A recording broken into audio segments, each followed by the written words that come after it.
Welcome to episode 2 of Unfiltered. I'm Ken Minster, and I'll be sitting down with Nevada's Republican state legislators to provide an unfiltered view of their work in the 81st legislative session in Carson City. I had the honor to speak with Assemblywoman Heidi Kasama, a community leader who is passionate about minimizing the unintended consequences that come with passing laws and regulations on Nevadans. Enjoy.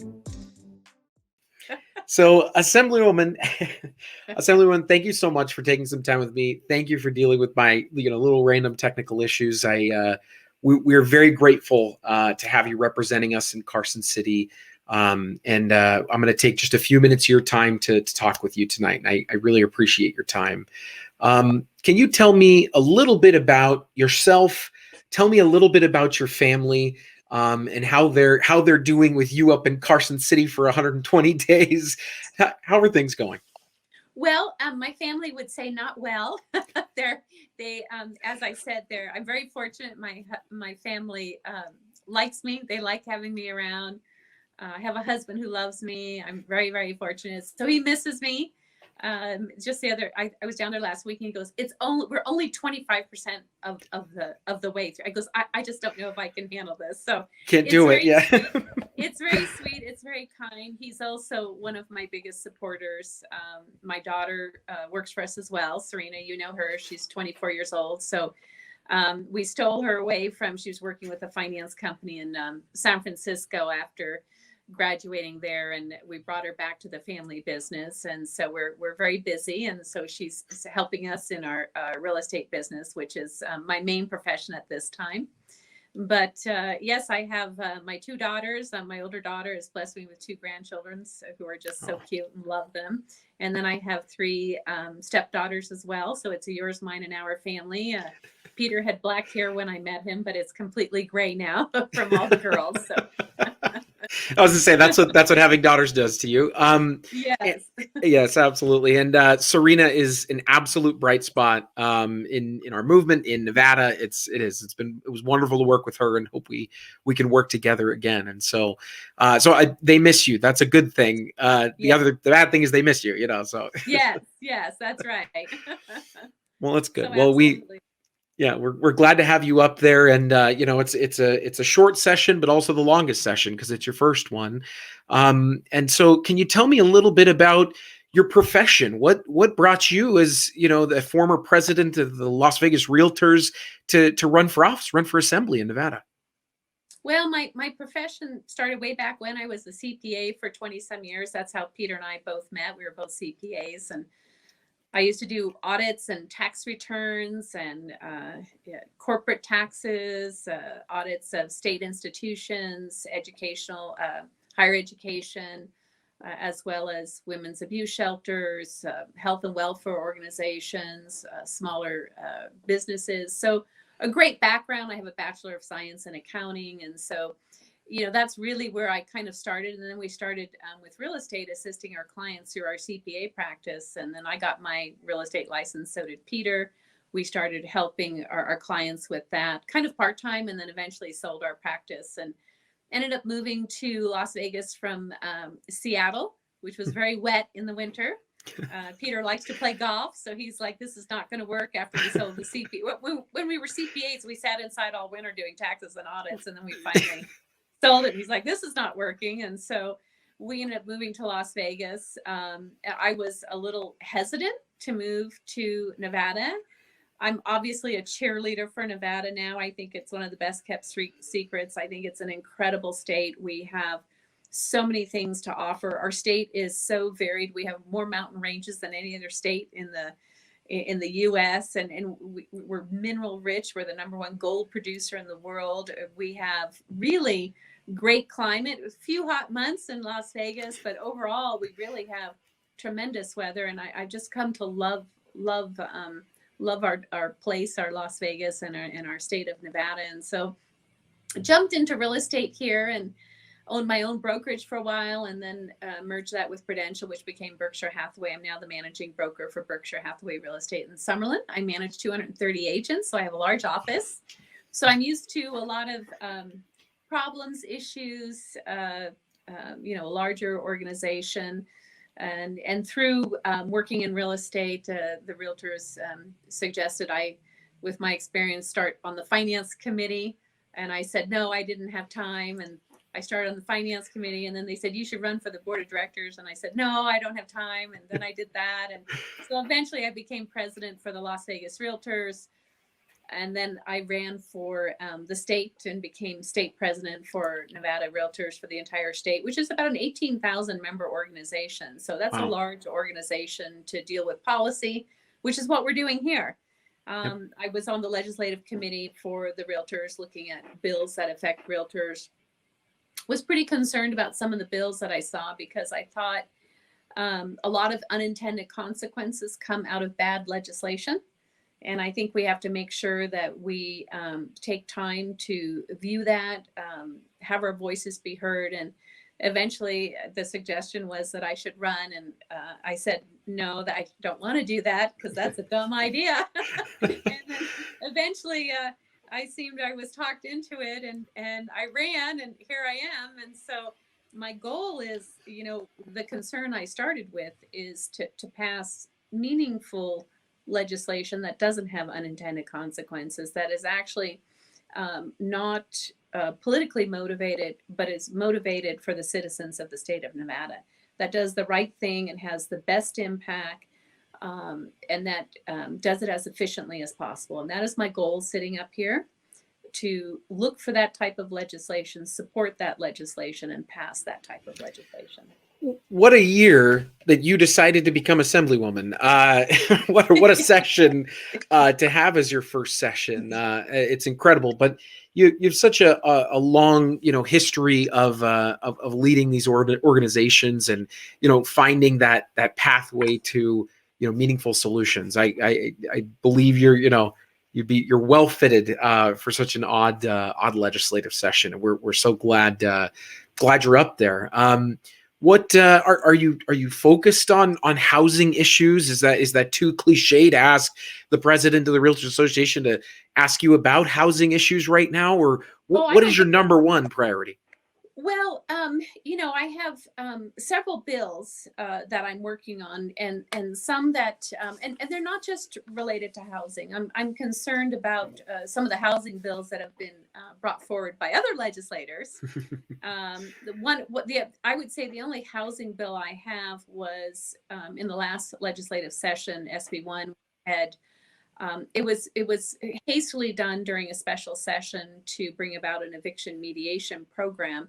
Mm-hmm. And, I've talked to some of the judges, and again, I think perhaps well-intentioned, but here you have the unintended consequences again. And so one judge said, she even testified, but it didn't seem to go anywhere, that we already have processes in place.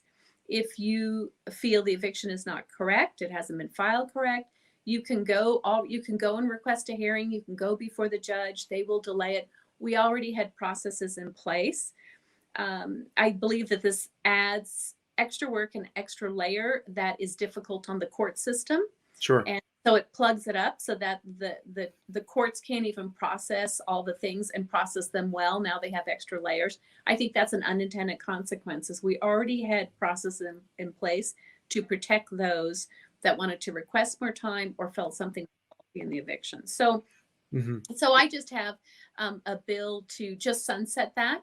There was provisions for it to be sunsetted when the CARES money ran out, or for it to be sunsetted. So all I'm saying is, let's sunset it, work with the system that we already have. So that's the only one that I have brought forward.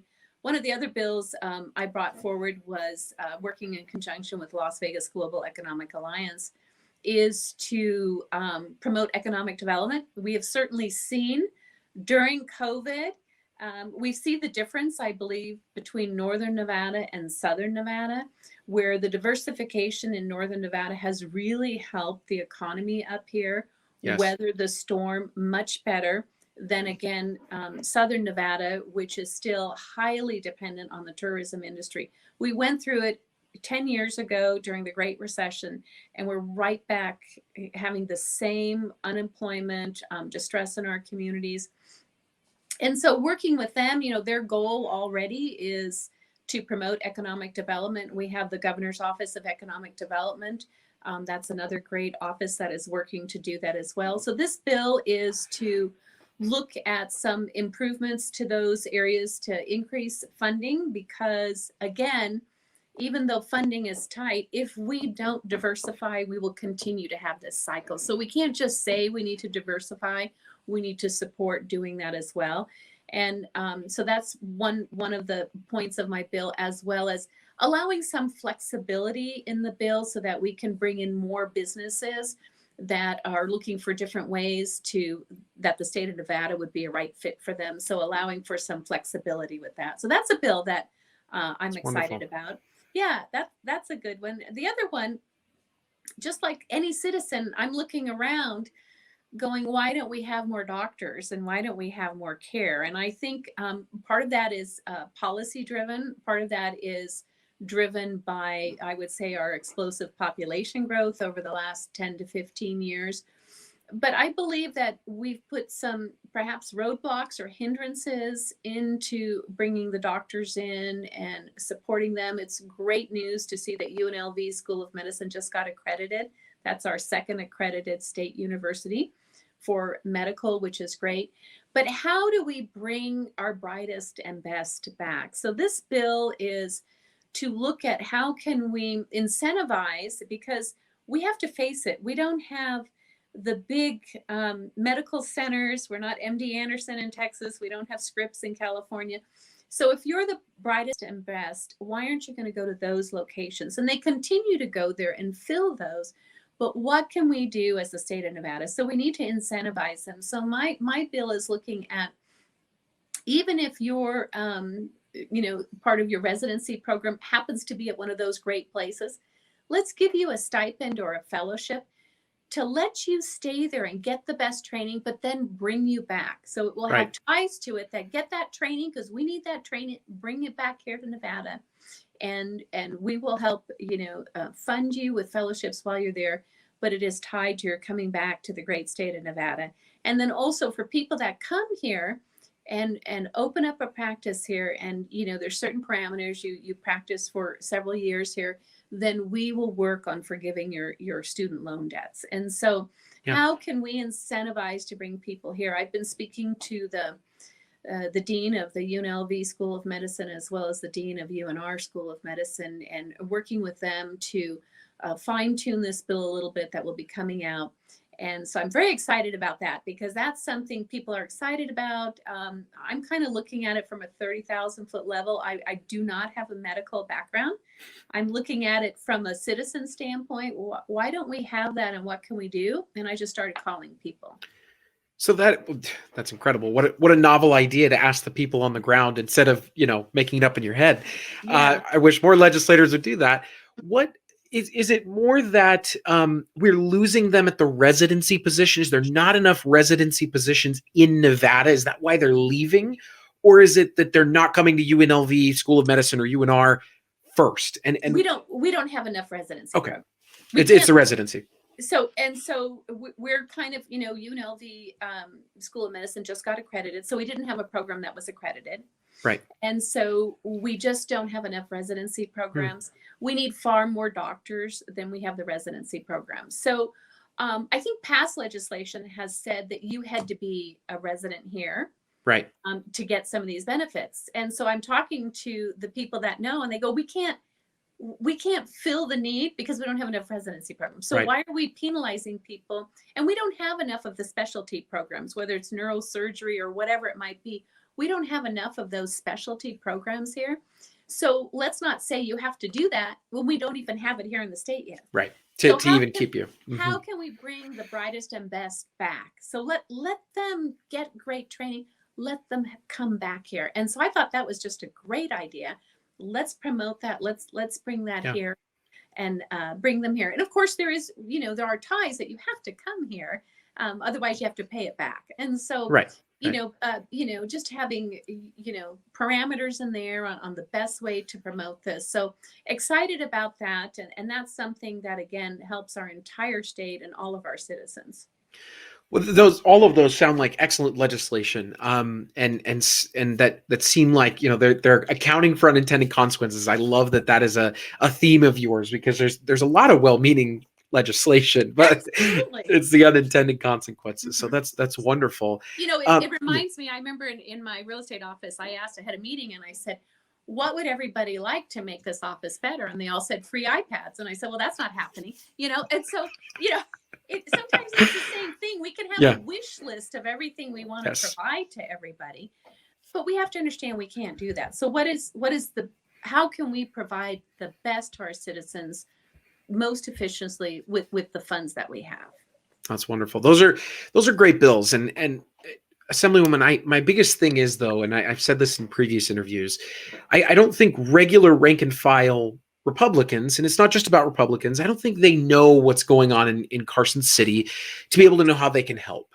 How can we help you get these passed? Are there do you have any hearings scheduled that we could, put in, our opinions on, or things like that? Or will there be in the future? How can we help you in Southern Nevada while you're up in Carson City to forward that agenda? So thank you for asking that question. That is such a great question. And before, you had to come up to the building to testify or to sit in one of our committee rooms to hear a hearing. But you can Zoom on, or whatever the program is, but you can Zoom on to hear the hearings. You can register yourself as a person that wants to make a comment, that has something to say about it. And that is one of the most important things you can do, because if you go to, and you could probably add this Ken, to the Nevada Legislative website, and the Nellis section of that, there's a section there that says, links to participate in the meetings. And what we really need is you participating in the meetings. We have 42 assembly people and 21 senators, 63 people in the entire state of Nevada decide the laws that will run your life. It's a huge responsibility. And I think, when I'm up here and I see some of the things that go on, your state laws, probably, other than state income taxes coming from federal income taxes coming from a CPA, other than federal income taxes, your state laws have a greater impact on your life than the federal laws. They're regulating how health is done in the state. They're regulating how businesses are licensed, how businesses can operate. They're regulating so much, the trucking, everything. You think about it, how much is regulated by state regulation? You must be part of the process. Contact your assembly people. If you think these are good bills, testify, say this is a good bill, because I can tell you the legislators will hear if they have hundreds of people saying this is a good bill, or hundreds of people saying this is a bad bill. We hope that those legislators would listen to that voice of the constituents. I'm calling them up. So that is a very important process, to be part of the process. And you can now, from Las Vegas or from Ely or from Elko or from Reno, you don't have to drive up here to testify. You can be part of that process. So please look into that. And I think that would be incredibly helpful for all of us. I love it. Well, I hope you'll keep me in the loop if there's a hearing or somewhere where you need our support, to please let me know. I'll get it out to the people that I know, and make sure that they're there to support you, and in the bill, and especially in these in these committees where we are not in the majority, to have those voices to back you up. Absolutely, we'd love to do that. absolutely, because otherwise we're just going to have so much bad legislation put forth that will affect your life. And so I will give you the information when I need my constituents. Need the help. Absolutely. Yes, need the help. Need the help. The Assembly released their list of priorities. What is, I know we want to see all of those priorities. I know we want to see all of your bills passed, but what is your main focus of things that, when people are like, this Assemblywoman's working for this, what is your top priority, knowing that we're, a third of the way through session, that you want to either get done or get stopped while you're up there this year? So the Republican caucus, as you know, has come out with multiple priorities, but I can say that the two that I think are critically important is election reform. And so when you have a citizenry that doesn't feel comfortable that their vote is being counted, or their vote that is being counted is lost because of a fraudulent vote on the other side, so their vote is negated. When you have people not trusting the system, that is a basic tenet of the United States, is that people can go to the polls and vote. Their vote has meaning, and it will be counted correctly.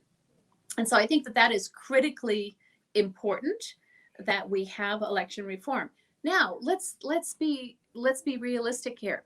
Is the current Democratic majority going to have election reform that reverses some of the things that they passed during the special session? No, they're in the majority, and I think we can talk about sound points, and we can do all this, and we can bluster and say I want all this, but what's the reality of what we can get done?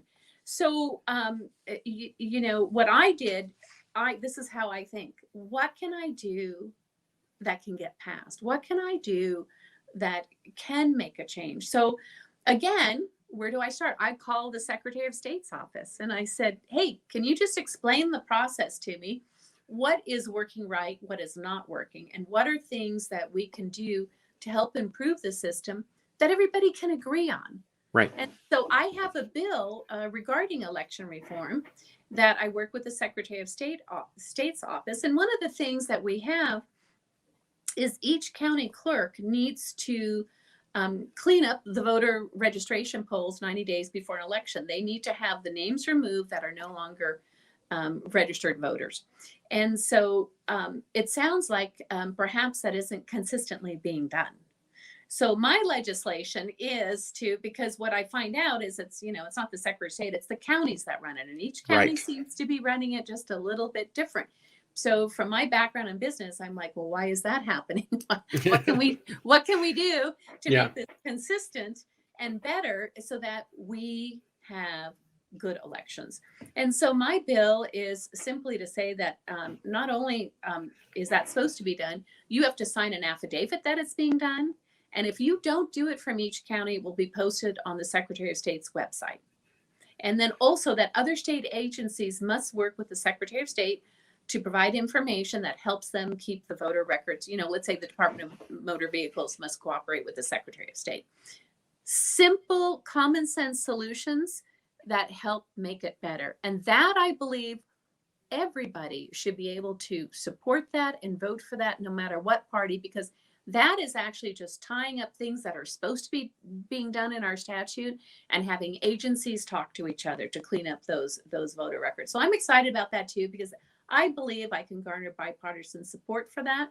And if you don't do that, you're not going to get anything done. And so I'm here to do something and accomplish something, not just have sound bites. And so that is one of the bills that I have as well. I also do strongly believe that when it comes to the emergency powers of the governor, I believe that there should be time limits on it. And I believe that the governor should be working with the other branches, coming back to the legislature to say, after so many days, that this becomes something we all work on together. And I believe we're going on over a year. That is not an emergency anymore. It's a way of life. And so to have that much power in the executive office, I completely disagree with. And I think that needs to be worked on. I think those are both sensible. And, Assemblywoman, to go back to voter elections reform, we don't have to go down, the bad path that, some people go down that, oh my gosh, it's all this, crazy conspiracy. It's not. It's about protecting the right to vote. It's about instilling confidence. I want 0 people disenfranchised. I want every person in Nevada to be able to cast their vote and to trust the system. I don't care whether you're in the inner city, you're in the rural counties, wherever you are, I want your vote to count. I feel like there's a lot of people that just disregard that and say, oh, well, here's why they're doing it. They're candidate law. So it has nothing to do with it has part to do with 2020, but it's about the future. And I feel like people have lost that confidence in the system. And I hope we can do that. People have lost trust in the system. Yeah. And we as legislators, I believe it's strongly imposed on us to bring that trust back and to work. And all of us should be working to bring that back. It is. And the emergency powers of the governor is very tied to that. To me, I feel like people are like, oh, well, the governor tells us what to do. And it should not be like that. And I don't want to tie his hands in an emergency, or his or her, whoever the governor Right. may be, won't be Governor Sisolak for forever. That if a Republican governor were in charge, I wouldn't Well, want them to have. absolutely. Right. It's absolutely, even if it's a Republican governor, Exactly. it's 30 to 60 days is probably reasonable for an emergency. And after that, you come back to Yes. the legislature, and you have everybody working on it together. You have Yes. more minds working on this and more responsibilities spread around too. Yeah. Well, right. I mean, it's accountability to you too. It's all on the governor's shoulders. We don't want that. Help. Mhm. We'll take some of that if you let us, help you. Yep, So absolutely. those are great. I support you strongly on both of those points. And so, um, I have one more small question, and then we'll get out of here. So first off, when you Haiti, or excuse me, Assemblywoman, you're a Republican. Why are you a Republican?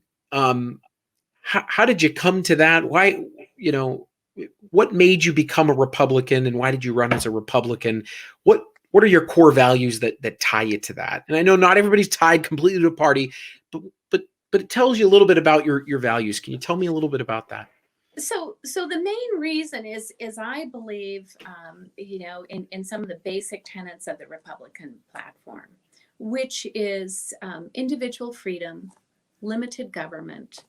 And, I think when we look at what we've gone through with the COVID virus now, is that when our economies fail, our systems start to fail, we have more people in poverty, we have more issues. And that's why I believe in less regulation and less taxes. And I also understand the need for, that we protect citizens. That's why we have some regulations, but not over regulation. We have a speed limit on the freeway. It's to protect lives, but we have to make sure our freeways are working in order, and everybody's got to pay their fair share to have the freeways working in order. Sure. But then we have to allow commerce to take place. And it's so interesting when the economy is robust and functioning well, all the issues we're trying to fix, they start to go away. And so we have people with money that can afford a rental, that can afford a house, that are not worried where their food is going to come from. And so that's why I'm a big believer in making sure that we promote our businesses, we promote entrepreneurship. Nevada has been such a great state for attracting and promoting entrepreneurs. That's the state that I moved to. I want to make sure that that's the state that we keep, because I think we're stronger for it. I believe we are a light in the Western United States for how we are running and how we bring businesses in here and promote them. And we want to foster healthy communities. And we want to reach out a helping hand to those that need it in our communities. Yes. Absolutely. But how do we do this in a meaningful way that we don't quelch the engine of our entrepreneurs that help our economies to be robust and help our citizens? And that's a big reason why I'm a Republican, because I believe that those are the tenets that we stand for. That's wonderful, and I love your freeway example, because there are those people that want the speed limit to be 0 on the freeway because it's just safe, and that's not how the world works. The economy is based on growth, and obviously regulated growth, right? We want to keep the system working for those that need help, but the freeway, it needs a speed limit, but I feel like those to the left of us, many times that speed limit, they want that to be as 0 or 5. And we want that to continue to thrive. And especially amid a pandemic, I don't advocate for, complete opening up the first day of the pandemic. We needed to learn a little bit about the virus and grow, but we also needed to keep businesses open. We need to keep people employed. We need to allow small businesses to thrive. The big businesses can survive. It's the small guys that are trying to survive amidst this overregulation. It's your local restaurant Right. that, how can they survive on 25% occupancy? They can't. And you see them closing down, and many of them will not be able to open up again. And now we have a vacant place in a retail center, that who's going to open up that space? And it becomes a cycle. And so we have to open it more, use safe measures. Yes. but we've got to get our economy moving forward and open. So I want to see that happen.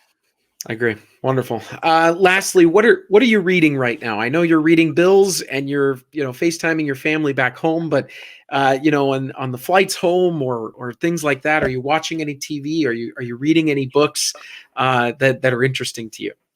So actually, I'm reading Nikki Haley.